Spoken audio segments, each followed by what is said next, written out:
बोलिए जय श्री राम, जय श्री राम, जय श्री राम। वंदे वंदे भारत माता की, भारत माता की। कि खाऊंगा न खाने दूंगा, न कहीं दबाने दूंगा, भाइयों व बहनों सुना के मार डालूंगा, वनवास भेज दूंगा राम के विरोधियों को, राम जी का मंदिर बना के मार डालूंगा। मालदार जिसको समझा वो कड़का भी हो सकता है, जिस लड़की से चेट हुई वो लड़का भी हो सकता है। जवानी का नशा उस पे मोहब्बत और पागलपन, जहां भी प्रचार करने के लिए जाऊंगा मैं, अपनी ही पार्टी मिटा के मार डाल। जहां भी, कितना समझदार बच्चे हैं। एक किरदार और देखिए आप, खुलेआम सड़कों पे प्यार न करेगा कोई, रोमियो को थाने पहुंचा के मार डाल। क्या बात है, ये एमडीएस के बच्चे बहुत अच्छे। खुलेआम सड़कों पे प्यार न करेगा कोई, रोमियो को थाने पहुंचा के मार डालूंगा।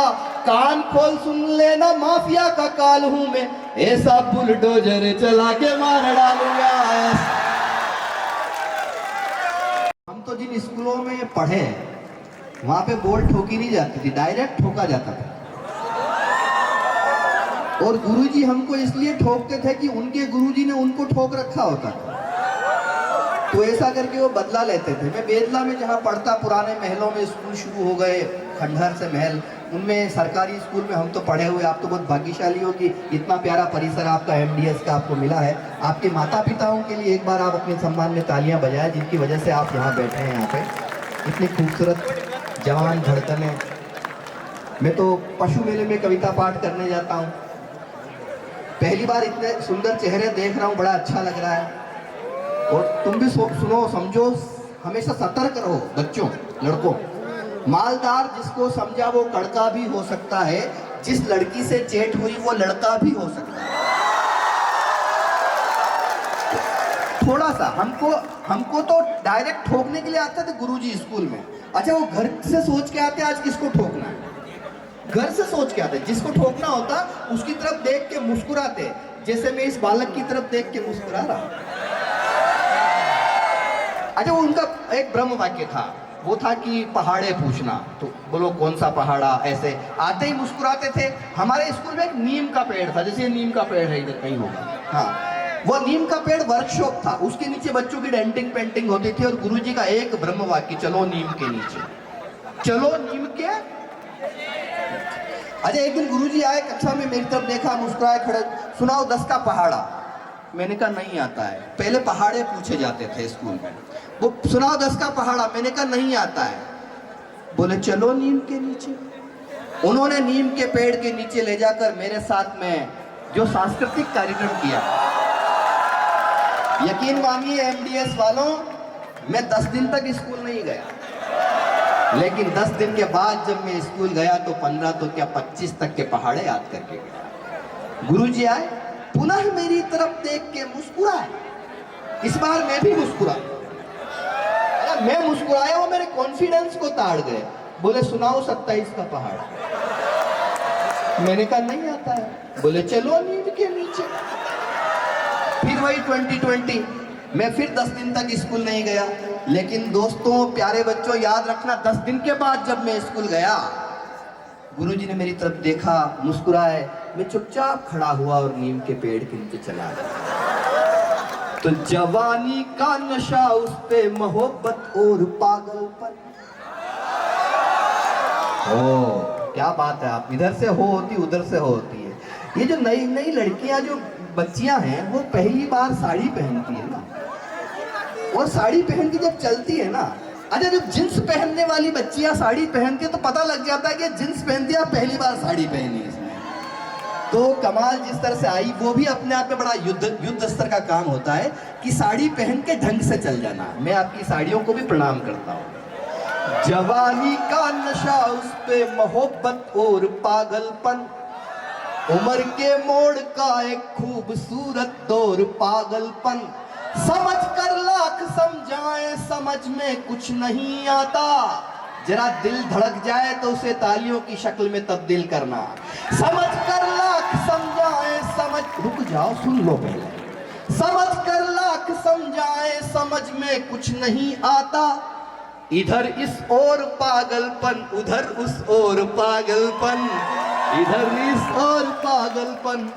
अच्छा देखिए, मोदी जी ने एक नारा दिया स्वच्छ भारत।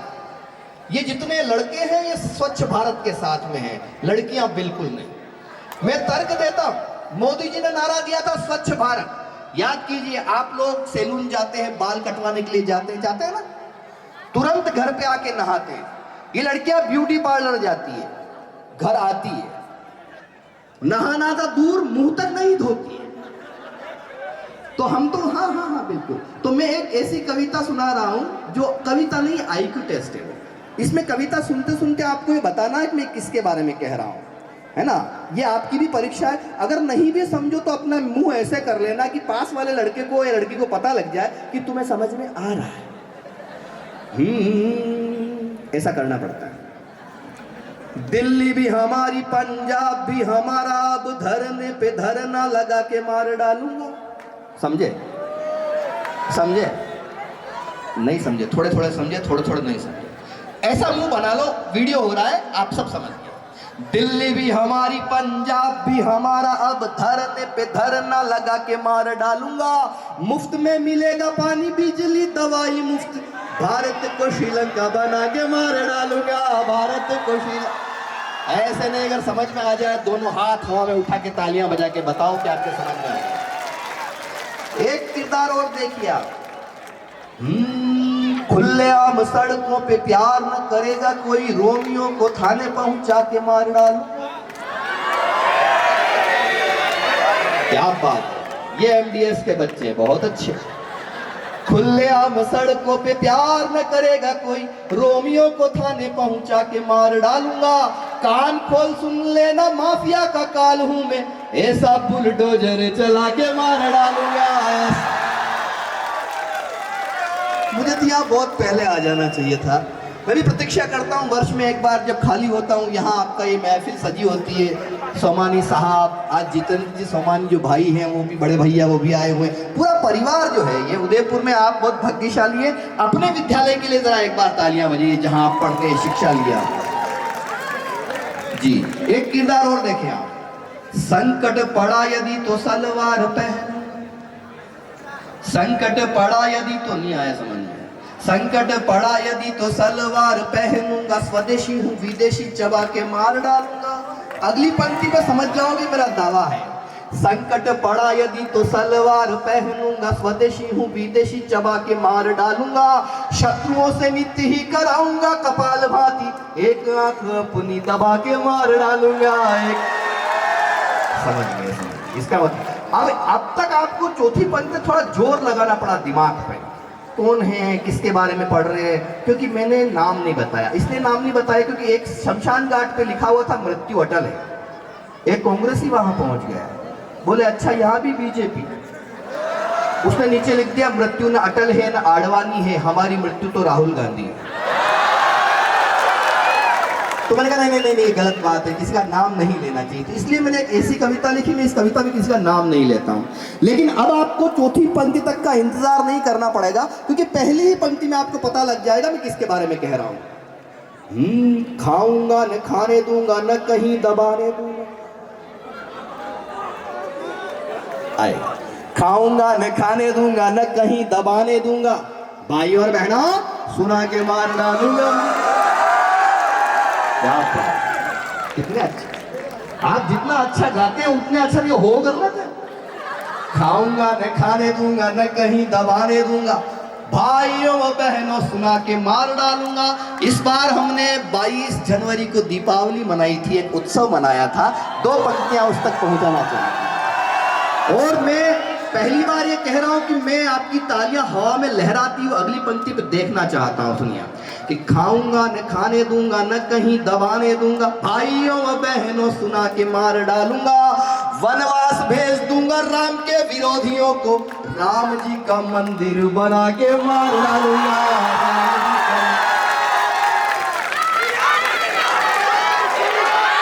बोलिए जय श्री राम, जय श्री राम, जय श्री राम। वंदे वंदे भारत माता की, भारत माता की।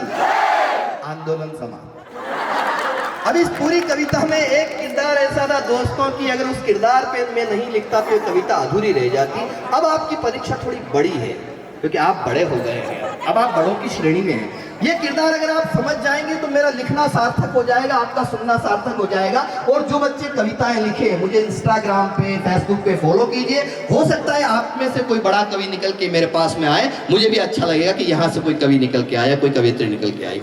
तो सुनिए पहला किरदार, ये किरदार मैं नहीं लिखता तो ये कविता अधूरी रह जाती। वो किरदार कौन सा है? जहां भी प्रचार करने के लिए जाऊंगा मैं, अपनी ही पार्टी मिटा के मार डाल। जहां भी, कितना समझदार बच्चे हैं, जहां भी बड़ा अच्छा लग रहा है। क्या क्या प्यार, बहुत अच्छा, शाबाश। आप सबको तो पद्मश्री दिया जाना चाहिए। जहां भी प्रचार करने के लिए जाऊंगा मैं, अपनी ही पार्टी मिटा के मार डालूंगा। खुद की तबाही पर चिंतन शिविर होगा, बैंकॉक में छुट्टियां बना के मार डालूंगा। ये समझ गए बाद वाली पंक्ति क्या सुन